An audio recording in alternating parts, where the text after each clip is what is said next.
I'd like to call to order the Executive Committee meeting Wednesday, March 19th, 2025 at 9 a.m. We'll start off with a roll call. Mr. Hess? Present. Ms. Polk? Mr. Seroy? Present. Ms. Weber? Present. Ms. Parker?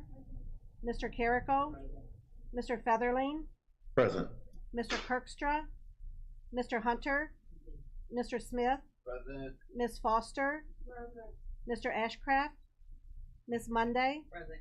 Mr. Alexander Hildebrand? Present. Mr. Long? Present. We do have a quorum. We do have a quorum, and then can I have a motion and a second to allow John Featherling in via Zoom? First by Long, second by Smith. All those in favor say aye. Aye. All those opposed, same sign. Motion carries. I don't have any public comment slips. We don't have any presentations today. So I'll do the approval of the minutes of the February 19th, 2025 executive meeting. First by Hunter. Second by Weber. All those in favor say aye. Aye. All those opposed, same sign. Motion carries. Nothing under legislative. And then can I have a motion and a second to amend the agenda and put item number 13, executive session, as well as new business first? First by Long, second by Carrico. All those in favor say aye. Aye. All those opposed, same sign. Motion carries. Under executive session, we have the sale of real estate.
All right, we are back now.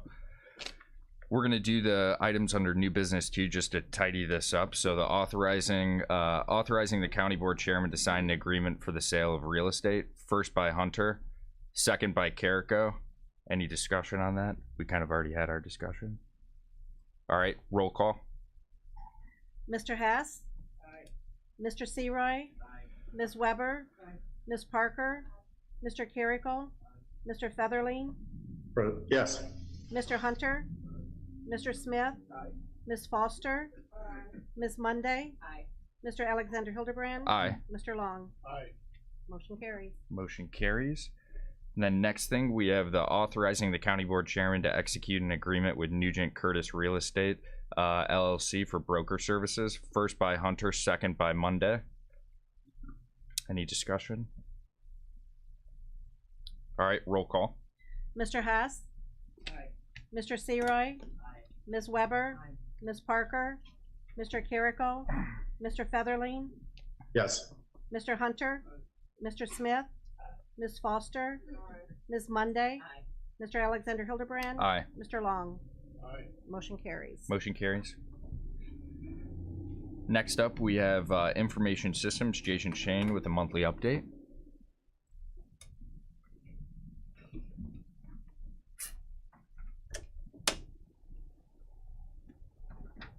Good morning, Chairman. Good morning. Good morning, ladies and gentlemen. Don't have a lot of new projects to report right now. This month was a busy month for service calls. We had 5 new PC setups, 4 new user setups, and 4 PC moves. This is also a month in with the new laptops that you guys have been using. Hopefully you guys have been liking them and getting adjusted to them. Again, if there's any questions or problems, feel free to reach out to me or Adam. Adam's been doing a great job on service calls. He's really holding his own and doing a great job. Other than that, I really don't have anything else. Any questions? Ms. Weber? Thank you. I wondered what happened. Were you able to reuse the other materials we used? Oh no, the old iPads. They've been so far out of date. iOS hasn't been supported, or they're no longer supporting the iOS, which is why we had to look into finding another solution. And we got those as hand-me-downs before, didn't we? Yeah, they already had some age on before we got them. And you recycled for metal? Is that how? Yep, we'll take them to e-waste. E-waste. Yep. Anything else for me? All right, thank you. Thank you. Next up, we have the Health Department, John Beavis. And then can I have a motion to accept and put his report on file? First by Hunter, second by Foster. Any discussion? All those in favor say aye. Aye. All those opposed, same sign. Motion carries. Good morning. Morning. Good morning, everybody. I just did want to highlight one thing. I'll start the conversation, but I thought I would maybe hand it off to Mr. Hunter in regards to, let's see here, on March 15th, last Saturday, the Health Department hosted at our health department a NAACP event. It's called Let's Talk Health. It was in the lobby of the health department. It was a tabletop discussion with a panel of physicians and pharmacists and therapists to answer any and all questions related to healthcare. It was very well attended. We had approximately 70 people there for that event, and Mr. Hunter was there. Steve, do you want to say anything about that? Yeah, I'd just like kudos to you, John, for an exemplary job you did along with Dr. McChristen and Jeanette Jones, who is the health chair for the NAACP. And I leaned back to Mr. Carrico and I told him, in terms of describing the event, it was phenomenal, actually.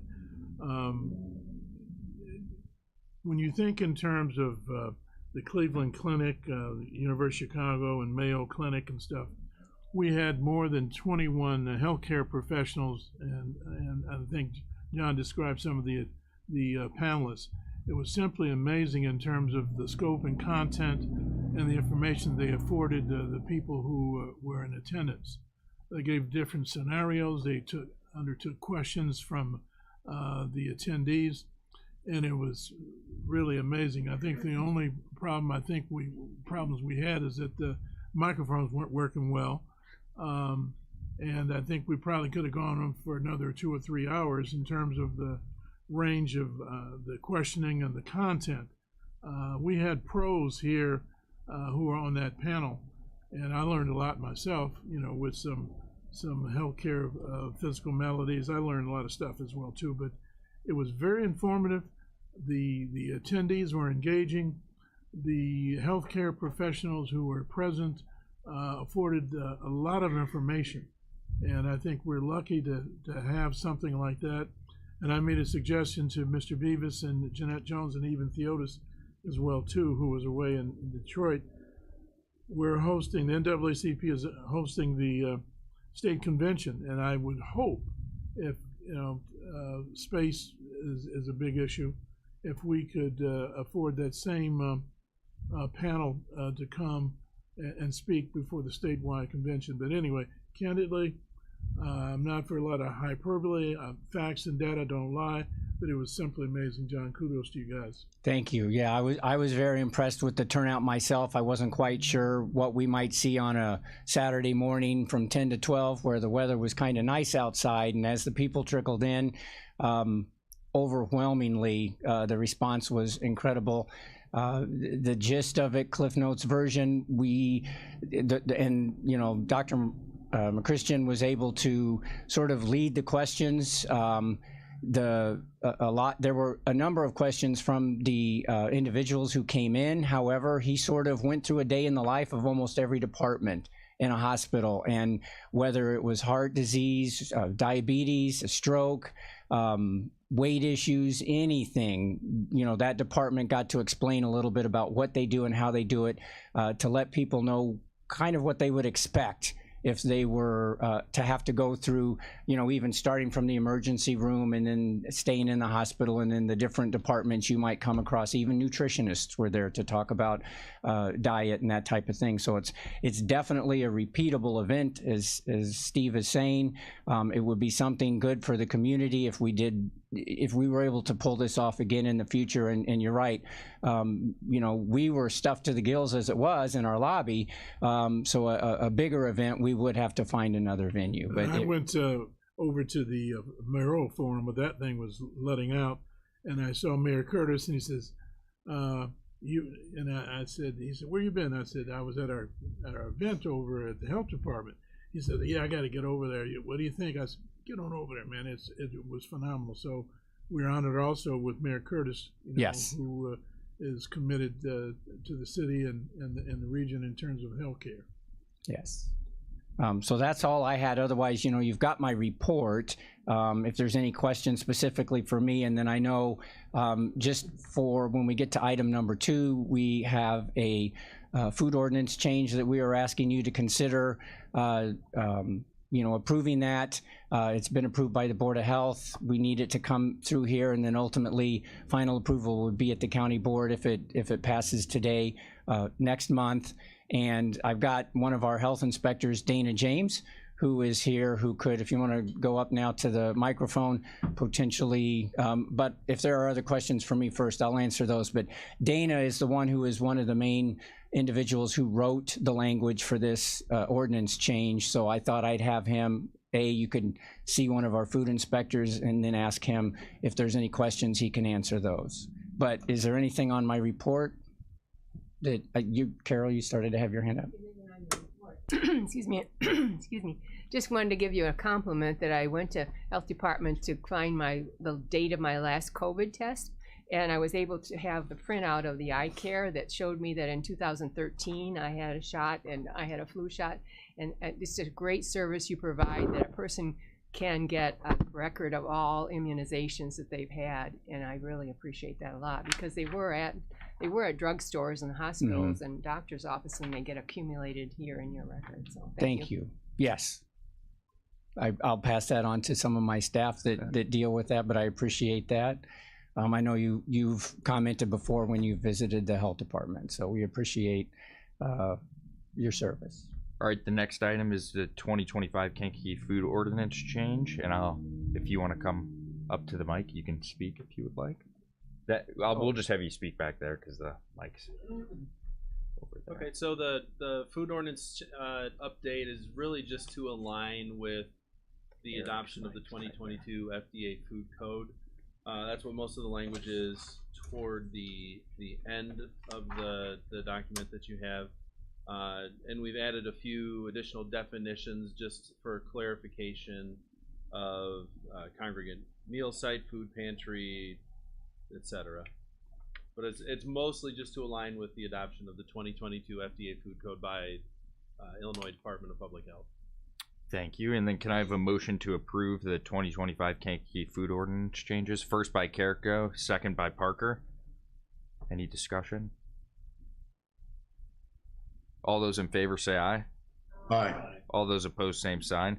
And I guess I should state that the resolution, the date on there says April 11th, but we will change it to April 8th. So just a little error we had. Ooh, a Scrivener's. Yeah, Scrivener's error. That's what it Don't was. get to say that word every day. Right. All right. Thank you, John. All right. Thank you. Schools, Patricia High. Doesn't look like she's here. So we'll have the Veterans Assistance Commission, Eric Peterson, come up for his monthly report. And then can I have a motion to accept and put that on file? First by Hunter, second by Foster. Any discussion? Yes, Chair, is there any reason why we don't have a report from Patricia Hine at all? No, but I'm gonna reach out to her and try to have her come to every meeting. So, did I have a first and a second for that?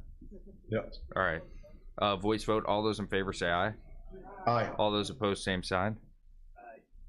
Motion carries. Tinker, do you have something to say? Committee is meeting tomorrow at 1 o'clock. Okay. All right. Thank you. First one with us. Okay. Perfect. Thank you, Tinker. Welcome. Hey, good morning. Good morning. Good morning, everybody. Thank you again for having me here today. I don't have too many updates, but please feel free to go through the report.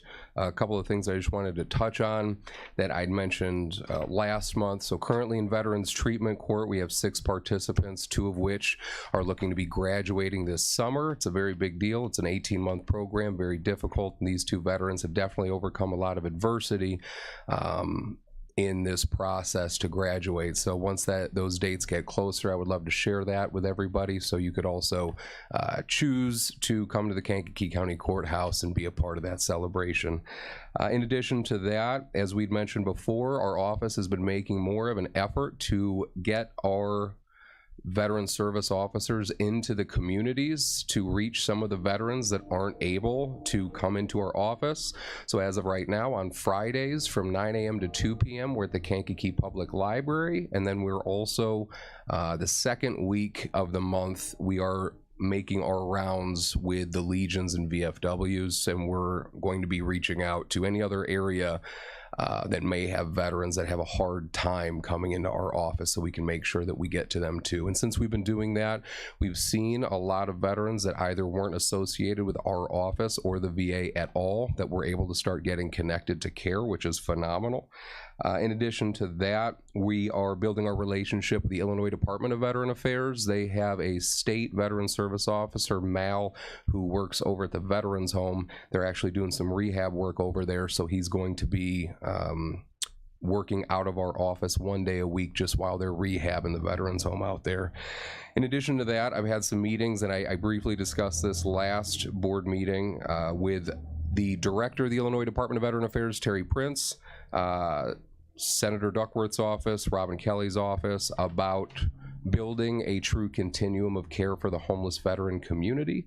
As of right now, we have the Prince Home in Manteno, which is run by the state of Illinois, or IDVA, and then we have the Liberty Lodge, which is run and owned by the Housing Authority that the Veteran Assistance Commission is able to provide supportive services from. So the director of IDVA had reached out to see what we could do to start working more closely together to make sure that we're actually providing the care needed to the homeless veteran community, because the Prince Home had been really underutilized for some time, in my opinion, as far as the veterans that were in there, how few there were in there, and the restrictions and limitations that were placed on veterans that were trying to get into that home.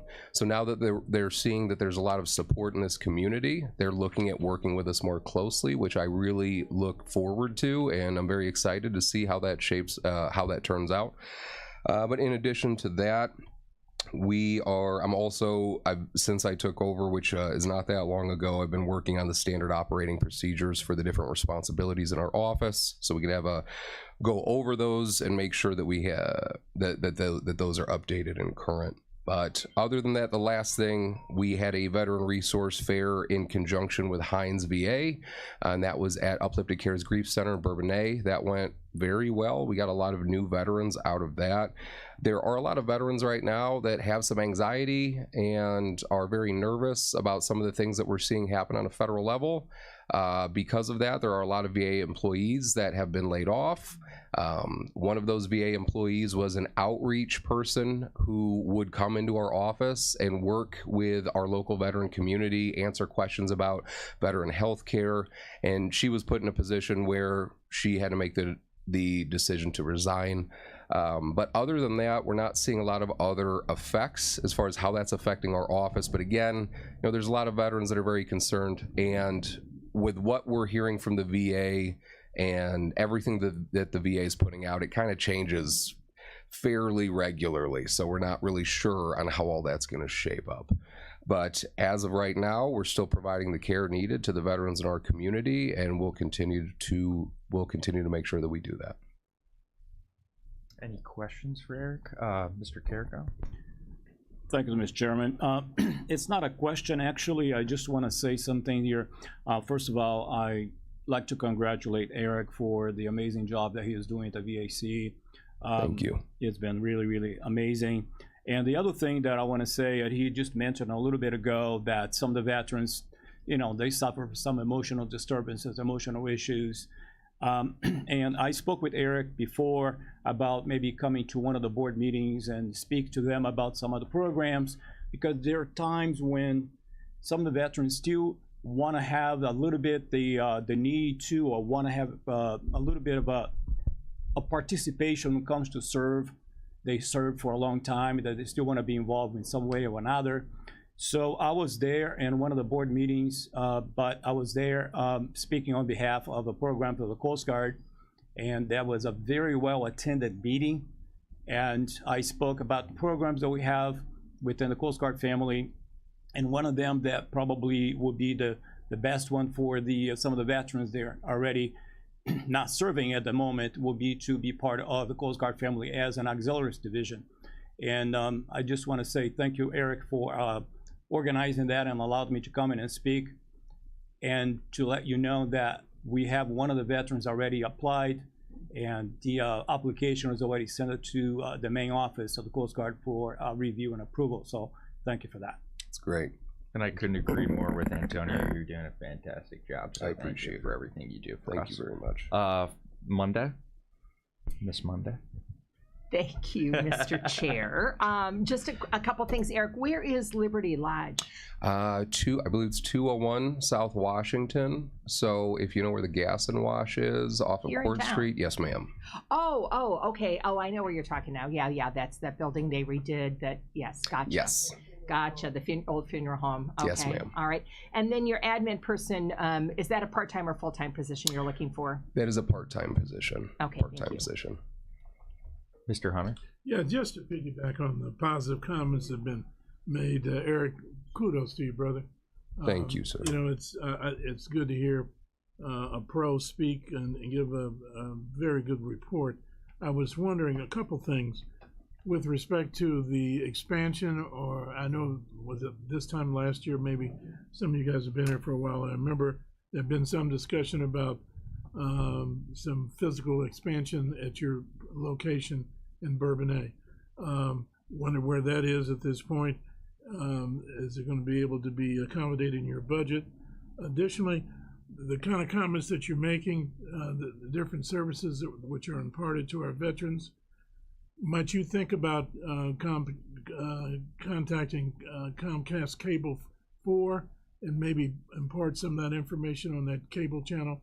Because you got a story to tell. You got stories to tell in terms of services, scope, content, etc. Also, have you talked to the new county housing authority director about allocating some of the new housing over on Fifth Avenue? Is there a quota or anything for veterans? So in response to those, to my understanding, when I spoke with the former director of the housing authority, the new director would be taking over on the 1st, I believe. So I haven't had a conversation with the new director yet, but it is on my priority list for sure. And then in regard to, yeah, as far as media is concerned, I had a conversation with Milner Media for now to talk about getting our outreach VSO Ty Watson on the radio to talk a little bit more about where he's going and what he's doing and those different services that a lot of veterans and the veteran community, which is anybody that has a veteran in their life, doesn't know that they might be entitled to. So we're definitely working on that front as well.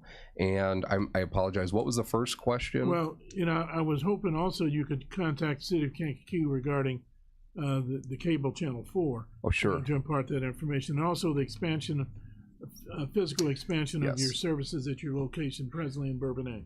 Yes. So as far as the expansion is concerned, at this point, when you looked at the annual report, you were able to see the amount of forms that we've been able to process and veterans we've been able to serve and how that's increased substantially since we moved on the same floor as the community-based outpatient clinic for the VA. At this point, because we brought on new VSOs, right now, my priority, like with any organization and dealing with growing pains, is making sure that we have a good foundation. That's why I'm working on the SOPs, making sure that all of our VSOs are on the same page, that we're doing the outreach that we need to be doing.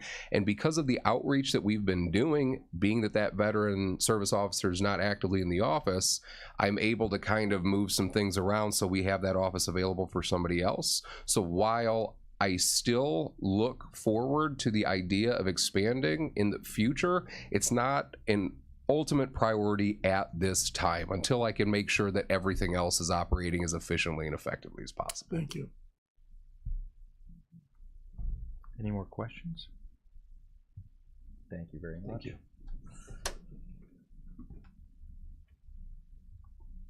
Anita is not here today. She is on vacation. So under community service, we have the county assessor's monthly report. And can I have a motion to accept and put that on file? First by Smith, second by Searoyce. All those in favor say aye. Aye. All those opposed, same sign. Motion carries.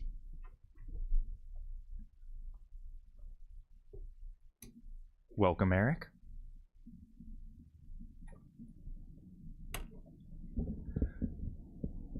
Good morning, everyone.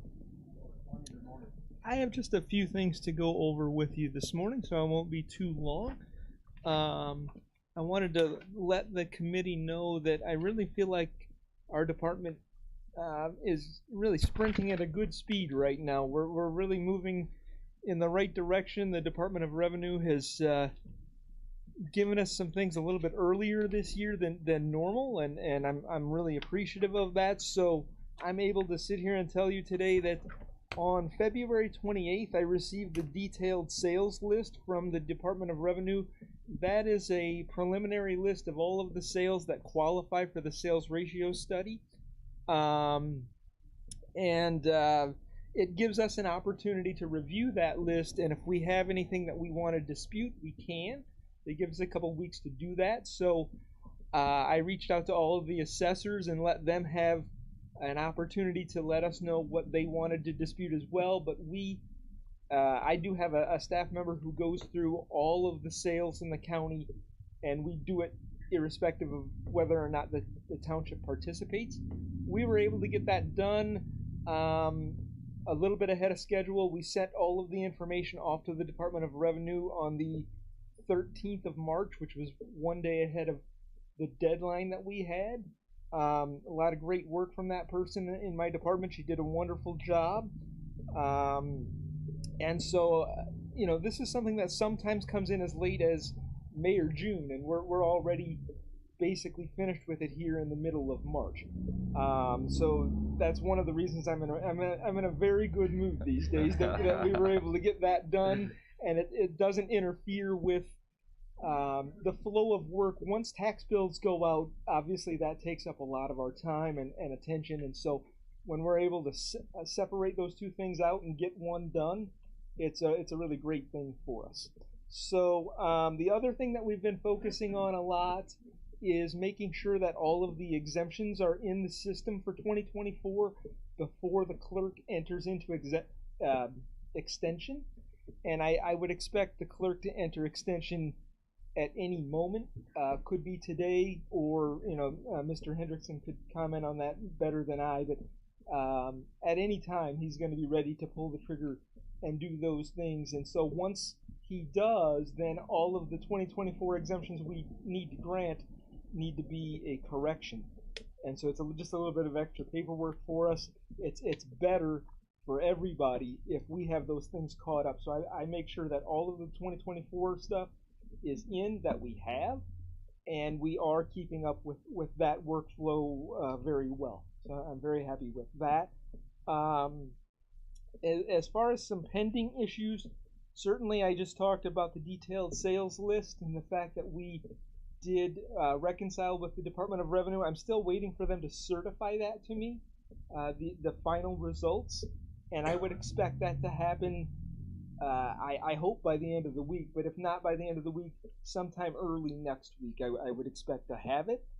And the other thing that we need to focus on coming up here in the next month or so is just before the Treasurer's Office goes to print tax bills in April. They create the file in April so that they can print tax bills to go out in May.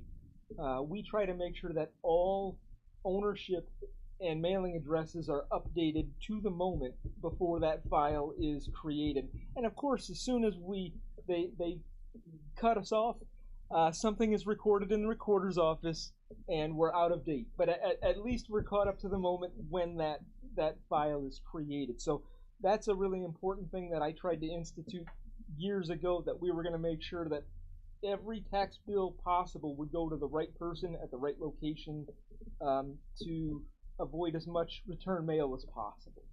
The other thing that I just wanted to go over very quickly, and I don't really want to try to tie things back to that quarterly cycle that I went over with you in January, but I think this is really important.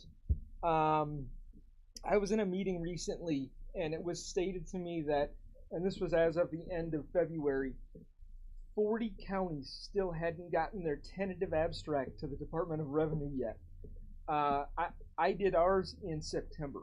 And so what I'm saying is we are in a very good position to continue to operate properly as a tax cycle. Certainly other counties have their own cycle, and I'm not going to judge that, but I feel very good about the health of our cycle. That's all I wanted to let you know. So that quarterly cycle that I laid out in January is very important to me, that we stick to those checkpoints and deadlines to make sure that we're healthy. And I just wanted to give an update to the committee about that. I think you're doing a great job. Thank you, sir. Any questions? Yeah, any questions?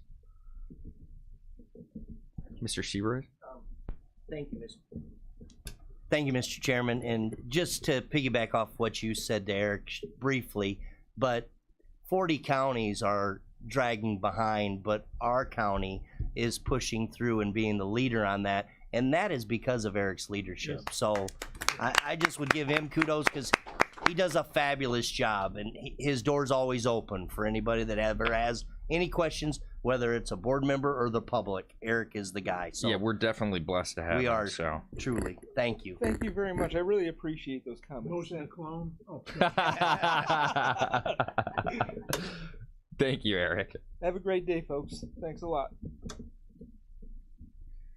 Next up, we have the County Clerk's Monthly Report, Dan Hendrickson. And then can I have a motion to accept and put that on file?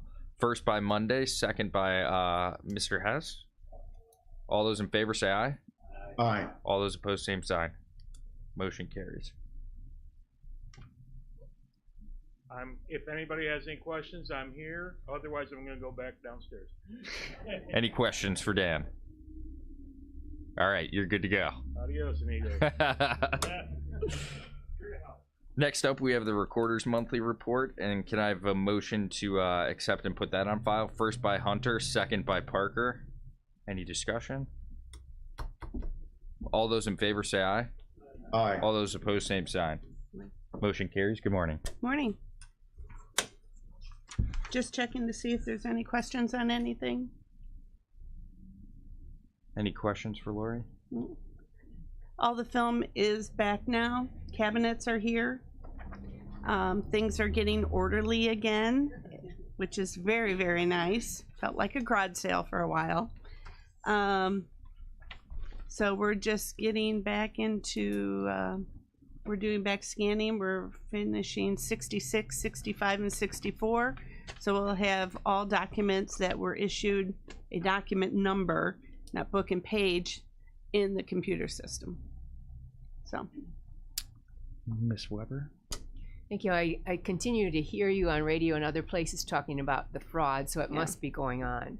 So actually, a couple of weeks ago, it was Consumer Fraud Protection Week. So we kind of did a little bit of a push because property fraud is still going on.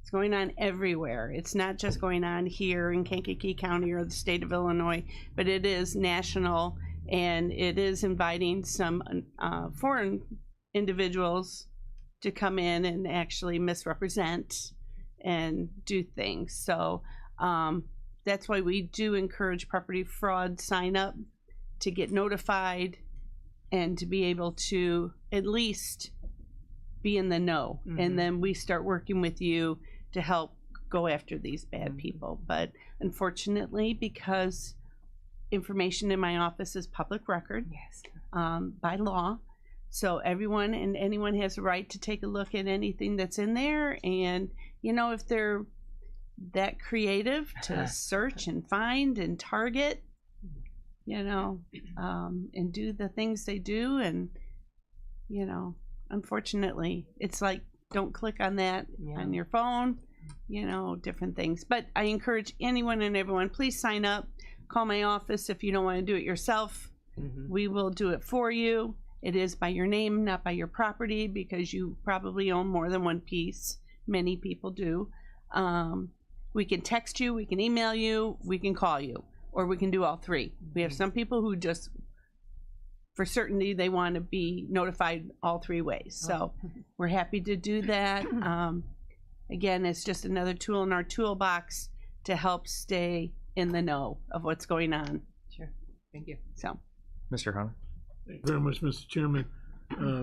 Madam Recorder, could you walk through a scenario of fraud that you're familiar with? So I'll use Matt.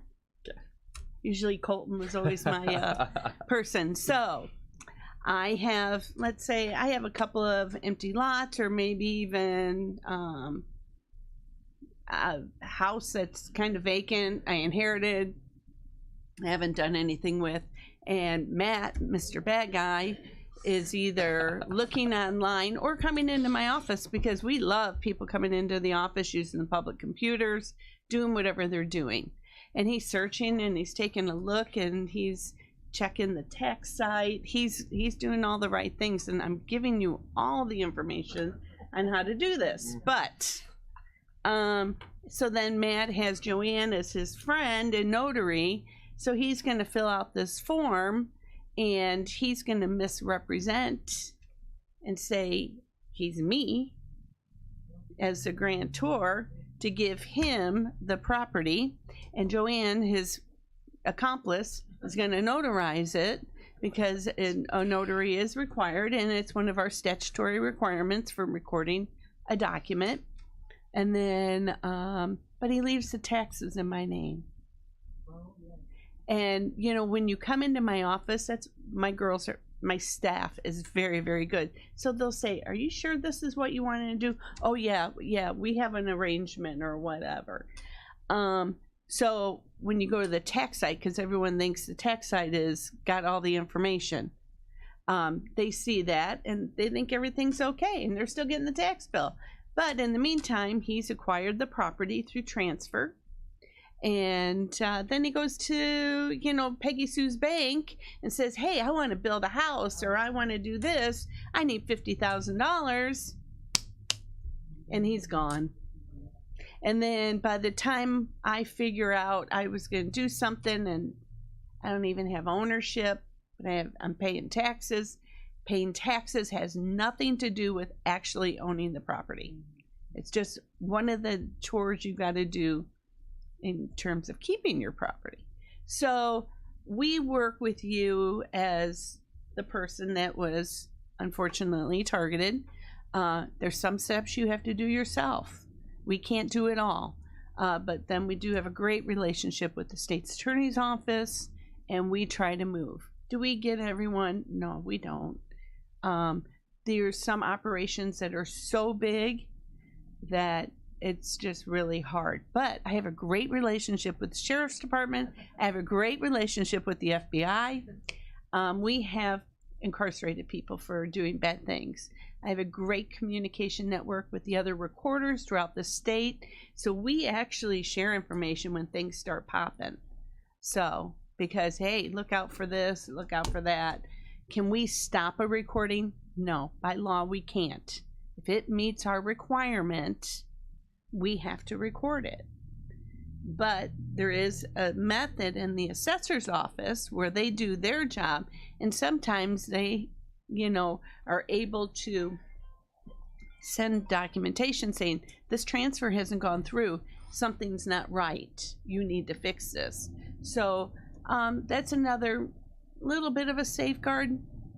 Not the best stopgap, but we try.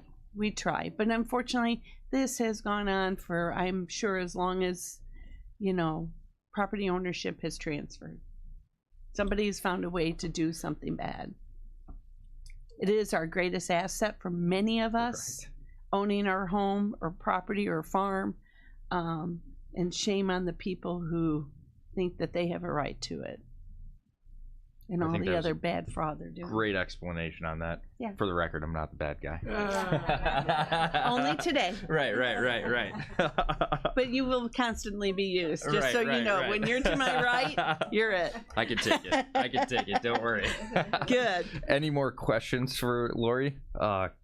Ken Smith?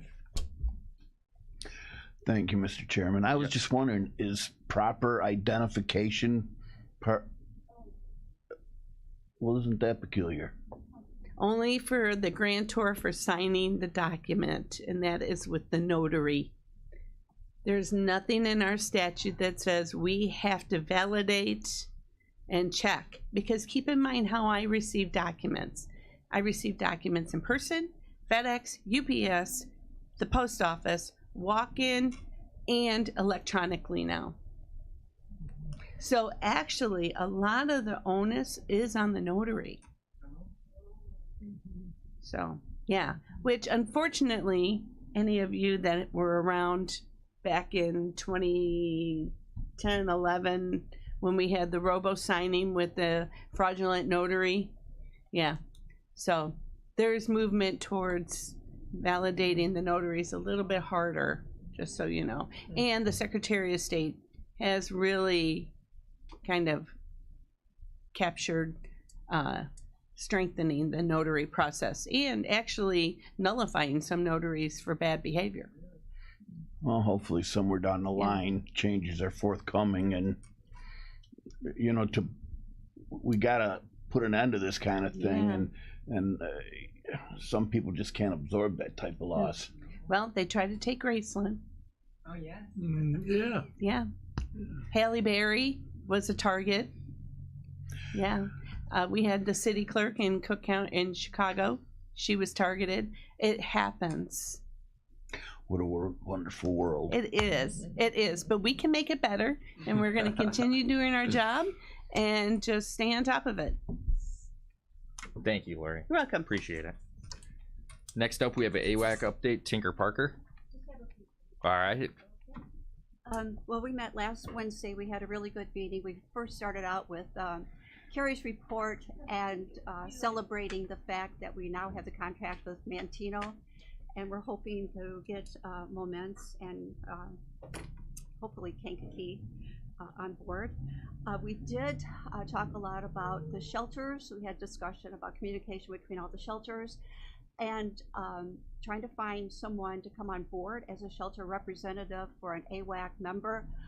But as usual, all shelters are busy and hardly any of the staff can get away for those meetings. So we totally understand why we're not getting anyone for that. We did talk a little bit about one of our members brought up the fact that there's a directional sign on Route 50 on Grinnell Road that points towards animal control, and wondering if that would be taken down, or We can fix that. okay, I know you can. I have all the faith. So I'm just going to go into my public relations part of my report. It's good weather out there. We don't have to talk about animals being cold outside. Now we have to talk about animals being on the loose. We have a lot of bikers out there that are being chased by dogs on the loose. We have a lot of walkers. So we're just reminding people that to take responsibility for their animal being on the loose and trying not to bite any of the walkers or the bicyclers out there. So just remember that. And the other thing is just a little bit of PR for the animal control. The Realtors Association's going to have an event on April 16th with tours and donations of $100 for potential pet adopters that day. And that will be from 4:30 to 6:30. Representative Haas is going to have an event on May 17th at the Animal Control Building with open adoptions. And on April 5th, there will be Paws and Purrs, which will be a fundraiser for the Humane Society with live and silent auctions, which is a great big event, and encourage everyone to go. And just one last thing, we do have, Carrie had reported that Officer Griffith was actually doing a visit to a school for a little bit of education with programs such as Be a Tree and Touch a Truck. It's interaction with the public, so we find that really interesting and helpful for education about our animal control. So that's my report for the day. Thank you, Tinker. All right. Thank you. Next up, under administrative, we have appointments, reappointments, and resignations. We have the appointment of Aaron Dunnell to the Kankakee County Building Commission, Public Building Commission. Appointment of Cecile Loggins to the Kankakee County Housing Authority. Appointment of Dawn Brors to the Kankakee County Housing Authority. The appointment of Maya Petitgu, I probably mispronounced that, to the Kankakee County Housing Authority. The reappointment of Tamika Tally West to the Kankakee County Housing Authority, and the reappointment of Douglas Gray to the Farmland Assessment Review Committee.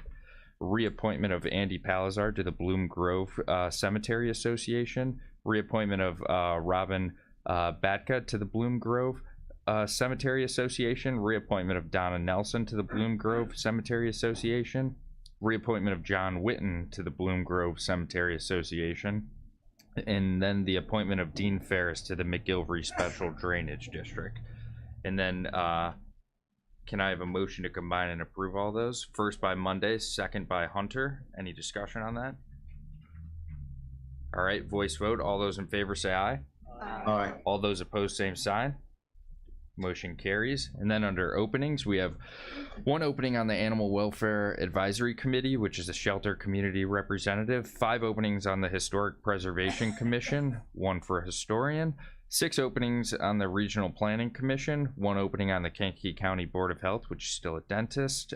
2 openings on the Will Kankakee Regional Development Authority, 3 openings on the Kankakee Regional Land Bank, 1 opening on the ICANN Joint Education Committee, 1 opening on the Kankakee Valley Airport Authority, 2 openings on the Cavery Area Fire Protection District, 2 openings on the Pilot Township Fire Protection District, 1 opening on the Bourbonnais Fire Protection District, 1 opening on the Grant Park Fire Protection District, 1 opening on the Greater Momence Fire Protection District, 2 openings on the Kankakee Township Fire Protection District, 1 opening on the Limestone Township Fire Protection District, 1 opening on the Manteno Fire Protection District, 1 opening on the Otto Township Fire Protection District, 1 opening on the St. Anne Fire Protection District, 1 opening on the Moments Pembroke Unit Drainage District number 1, 1 opening on the Grinnell Special Drainage District, 2 opening on the Manteno Drainage District number 9, 3 openings on the Manteno District number 6,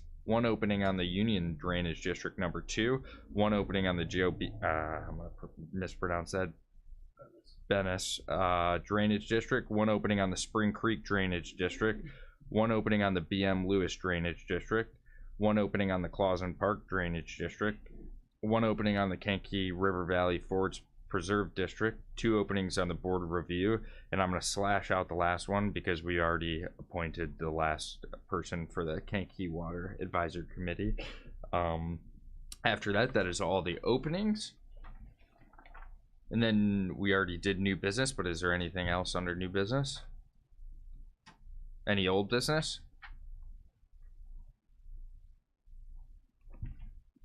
Mr. Hess? I'll make a motion to adjourn, sir. Motion to adjourn. First by Mr. Hess, second by Carrico. All those in favor say aye. Aye. All those opposed, same sign. Thank you, everyone.